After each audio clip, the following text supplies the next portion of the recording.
बाटो है यो चाहिँ हामी चाहिँ बुझ्न आइसकेको छ घटना चाहिँ हो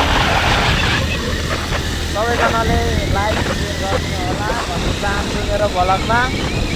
हामी चाहिँ बुटलको बाटो यस्तो छ हेर्न सक्नुहुन्छ चारैपट्टि देखाइदिए